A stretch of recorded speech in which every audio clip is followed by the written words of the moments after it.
In the last video, I talked about communication in healthcare and how difficult experiences in that context can actually shape how safe a person feels seeking help.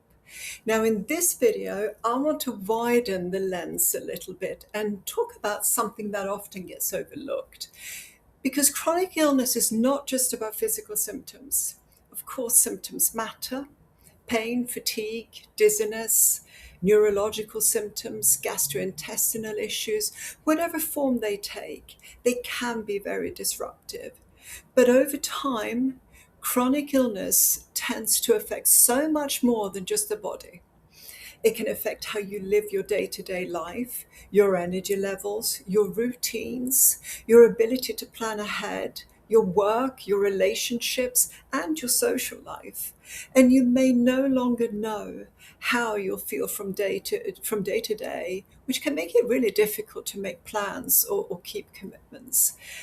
And things that used to feel simple can become unpredictable or take much more effort than they used to. It can also affect your sense of identity, how you see yourself, what you feel able to do, what roles you can take on, whether that's at work, in relationships, or in everyday life. And that shift isn't always talked about.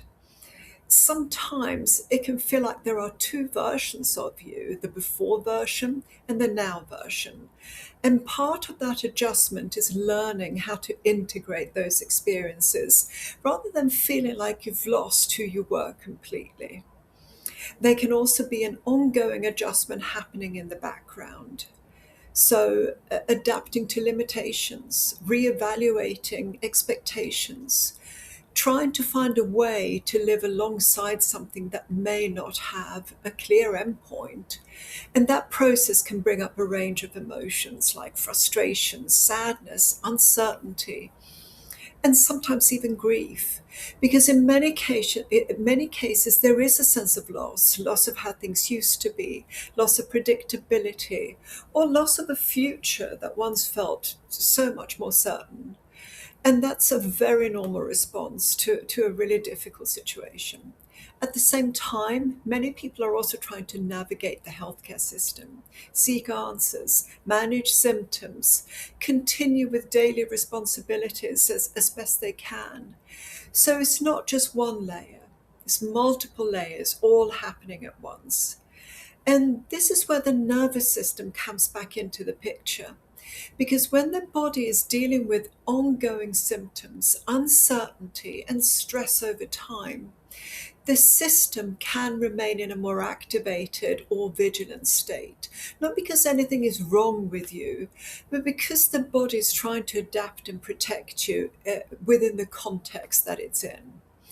And that can shape how symptoms are experienced as well, often making them feel more intense, more persistent, or more difficult to interpret, especially when there isn't clarity or any reassurance.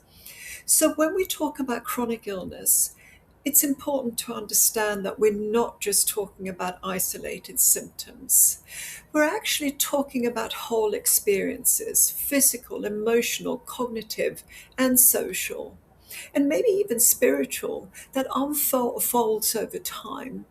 And when that broader experience isn't acknowledged, people can end up feeling really alone and often very misunderstood, especially if the focus stays only on test results and diagnoses, without any real opportunity to talk about what it's actually like to live with it on a daily basis.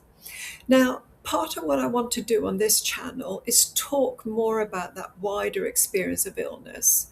Not just the symptoms, but what it's actually like living with them and how those different layers interact. Because when we understand the full picture, we're in a much better position to respond to it in a way that's supportive, realistic, and more compassionate, both towards ourselves and towards others.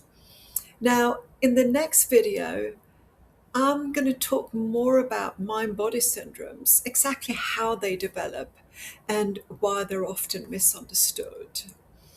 But for now, if any of this resonates, please hit the like button, subscribe, and share. And hopefully I'll see you in the next video. Thanks for watching.